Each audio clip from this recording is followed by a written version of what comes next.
So may followers na naman tayo na nagtatanong, sabi ni Ma'am Mariam Gisap, meron po bang babayaran o ilalabas na pera bago makapagsimula at magkano naman kung meron? So sa video na to, sasagutin natin yung question na yan. Alam mo ba na yan palagi o naitatanong sa akin kapag napag-uusapan ng Online Business Academy. Given na itong OBA, isang online business or negosyo, lagi talaga natatanong sa akin, may capital ba dyan? May babayaran ba? Magkano ba yung kailangan? Starting capital or fee para makapagsimula?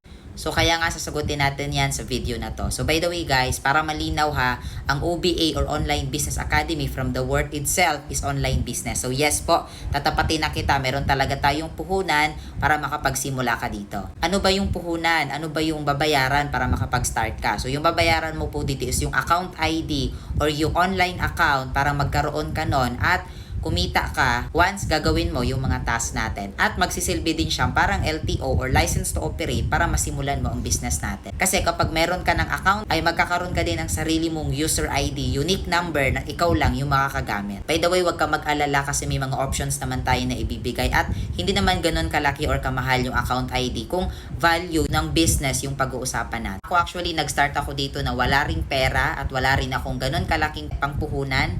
So, ginawa ko lang to at may mga options ako na pwedeng ituro sa'yo. Kung gusto mong magpag-guide sa akin, comment down your location para maturuan kita.